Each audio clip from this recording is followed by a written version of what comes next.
విధంగా ఉండాలో ఆ పరిస్థితి మన కదా వద్దు. నేను మొన్న చెప్పిన, నేనంటే మీకు నచ్చకపోతే మీ ఇంటి దగ్గర ఉండండి, కానీ తెలుగుదేశం పార్టీలుగా తాడిపత్రులు చేరాకని నేను చెప్పిన.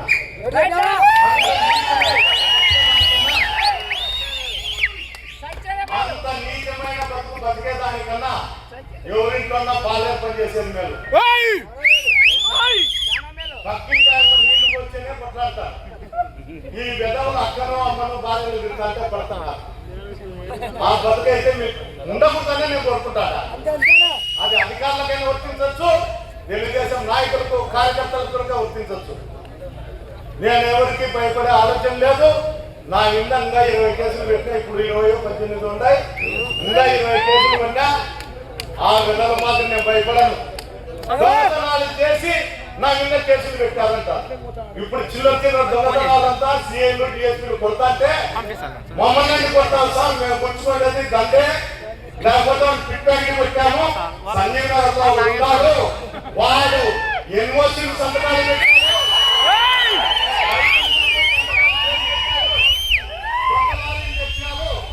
వాళ్ళ దగ్గర లెక్కుందని మీరు ఎవరు కూడా కొట్టరు తిట్టరు. మేము చిన్న దొంగతనం ఆ కుటుంబాలు అన్యాయం ఉన్నాయి. అలాంటి మళ్ళా ఇప్పుడు కోర్టులకు వచ్చి తప్పు సాక్ష్యం చెప్తారు అని చిన్న చిన్న చిల్లరగా చెప్తాను. నేను చెప్పేది కాదు. నేను చెప్తా అంటే ఏమన్నా అనుకోవచ్చు, నాకు సరిపోదో ప్రతిపక్షంలో ఉన్నాను అందువల్ల చెప్తాను. అందులో కూడా వాళ్ళు కూడా బయట కోరుకున్నారు. నేను వచ్చినప్పుడు నుండి కోరుకుంటాను. నాకు రాజకీయ శత్రువైనా మిత్రువైనా అంతా కూడా మీరే. ఈ మధ్య కోరుకున్నారు, నేను ఇప్పటికైనా ఒప్పుకున్నా. అటు ఇటు కానవుడు కాదు,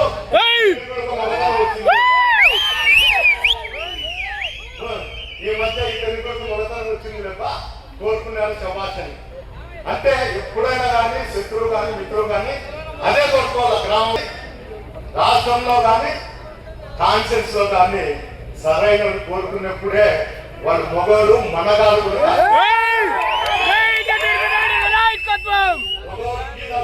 కొట్టించేదో టీ తాగేవాడిని కొట్టించేదో.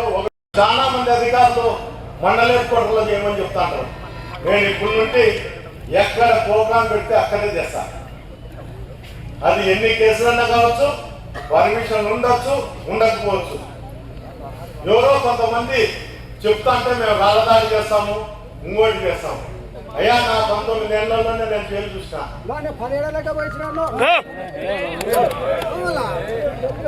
ఎన్నో కేసులు ఉన్నాయి. నా జీవితంలో 60 ఏళ్ళు ఉంటే 20 ఏళ్ళు నేను ప్రతి సంవత్సరం 3 నెలలు 2 నెలలు లోపల ఉన్నానే. ఈ 15 సంవత్సరాలు తప్ప. అతను చెప్తా ఆడు కేసులు పెట్టించా, పోలీసు వాళ్ళతో తెప్పించా అని. అయ్యా ఈ రోజు అతను ఏం చెప్తా అన్నాడో, ఈ రోజు మనం బూట్లన్నా తింటే పోలీసు వాళ్ళతో చెప్పేవానికి బూట్లతో కొట్టుకుంటూ వస్తారు మన ప్రభుత్వం వచ్చే.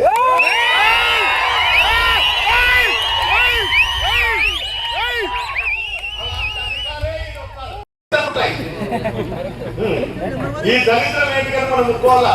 ఈ కాన్ఫరెన్స్ లో ఉన్నదానికి, ఈ కాన్ఫరెన్స్ లో మనం తిరుగుతాండే దానికి ఎక్కడ ఈ దరిద్రం మనకే వచ్చి పడింది.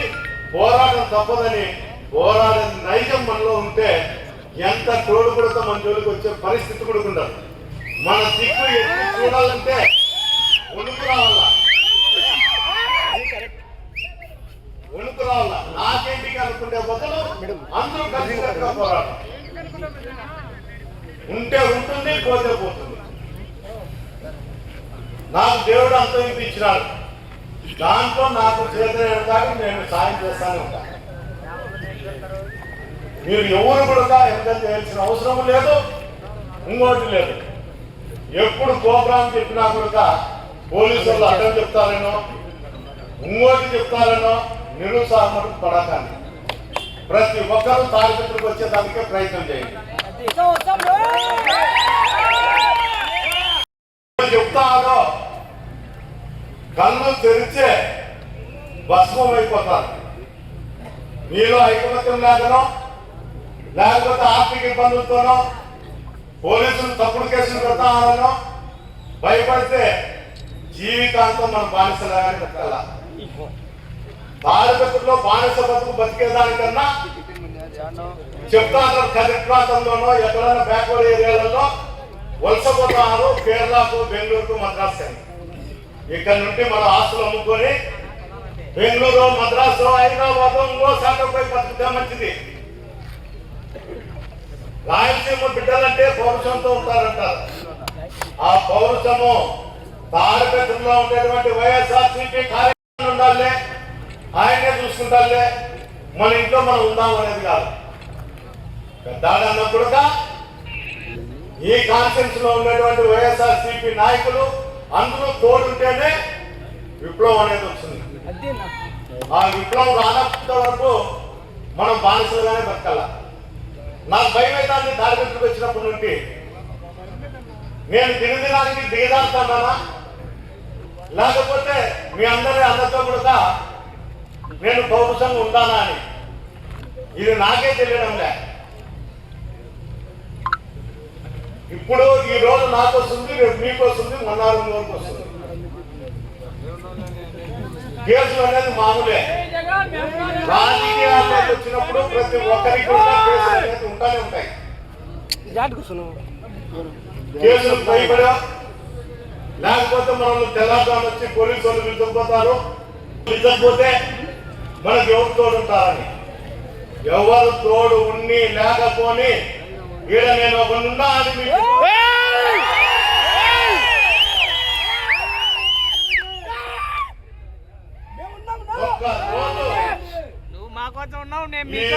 నేను రాలేకపోతే మళ్ళా 2 రోజులకైనా మీ ఇంటి దగ్గరికి వస్తాను. మీకోసం నేను పనిచేస్తాను. నేను ఈ కాన్ఫరెన్స్ ఇన్ఛార్జ్ వచ్చినప్పటి నుండి పదే చెప్తానా, దాదాపు నేను చెప్పిన దానికి నేను కట్టుబడి ఉంటాడా. అయ్యా మనం ఏమన్నా పెళ్లిళ్ళకి పోతున్నాం, ఏమన్నా రాజకీయాలు చేస్తానా, రాజకీయ